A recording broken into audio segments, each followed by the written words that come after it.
بسم اللہ الرحمن الرحیم۔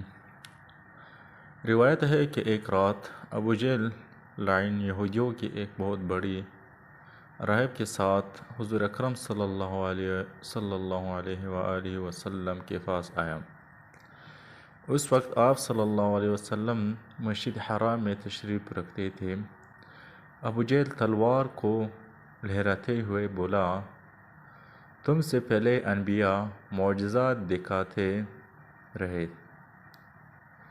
تم بھی کوئی معجزہ دکھاؤ تو حرمت لات و منات کی قسم تم پر ایمان لے آؤں گا، بصورت دیگر اس تلوار سے تمہارا سر قلم کر دوں گا، نعوذ باللہ۔ یہ سن کر حضور صلی اللہ علیہ وسلم نے فرمایا، میں اگر معبود برحق کی قسم کھا کر کہوں تو یقین نہ کرو گے، رہی بات تو میرا سر قلم کرنے کی تو یاد رکھو کہ میری حفاظت کا ذمہ خدا نے خود لے رکھا ہے۔ تم معجزہ اور نشانی دیکھنے پر ایمان لے آؤ تو میں تمہیں معجزہ دکھانے کے لیے تیار ہوں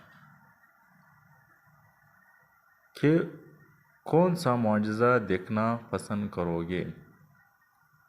ابو جہل سوچ میں پڑ گیا کہ محمد صلی اللہ علیہ وسلم سے کون سا معجزہ طلب کروں جس سے وہ عاجزی رہ جائے۔ یہودی راہب نے ابو جہل سے کہا، محمد محض ایک جادوگر ہے، نعوذ باللہ۔ جادو کا اثر زمین پر ہوتا ہے، آسمان پر نہیں۔ محمد صلی اللہ علیہ وسلم سے کوئی آسمانی معجزہ سنتے ہیں۔ ابو جہل نے حضور صلی اللہ علیہ وسلم سے کہا، چاند کو توڑ کر دکھاؤ۔ حضور صلی اللہ علیہ وسلم نے انگشت شہادت سے چاند کو اشارہ فرمایا تو امر ربی سے چاند دو ٹکڑے ہو گیا، نصف چاند اپنی جگہ پر رہا اور دوسرا نصف دور ہوتا چلا گیا۔ دیکھتے ہی ابو جہل بولا، چاند سے اب کہو کہ وہ پھر سالم ہو جائیں۔ حضور صلی اللہ علیہ وسلم نے انگشت شہادت سے پھر اشارہ فرمایا تو چاند پہلی حالات پر واپس آ گیا۔ یہودی راہب نے یہ معجزہ دیکھا تو کلمہ پڑھ کر حضور صلی اللہ علیہ وسلم پر ایمان لے آیا، لیکن ابو جہل نے کہا، محمد کتنا بڑا جادوگر ہے، نعوذ باللہ، جس نے چاند پر بھی جادو دکھا کر دکھایا۔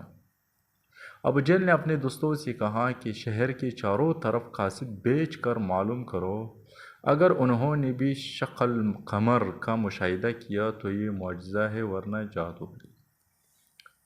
قاصد روانہ ہو گئے، وہ جہاں بھی پہنچے لوگوں نے شکل قمر کی گواہی دی۔ قاصد نے ابو جہل کو بتایا، پھر ابو جہل پھر بھی ایمان نہ لایا۔ حوالہ دلائل النبوت و خصائل کبیر و حجت اللہ و شاہد النبوت۔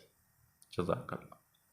تو یہ تھا ابو جہل کا واقعہ جس نے چاند کو دو ٹکڑوں میں تقسیم ہو کر پر بھی ایمان نہیں لایا، یعنی اتنے غرور و تکبر میں ڈبے ہوئے انسان تھے۔ اللہ ہم سب کو اس سے بچا دے، آمین۔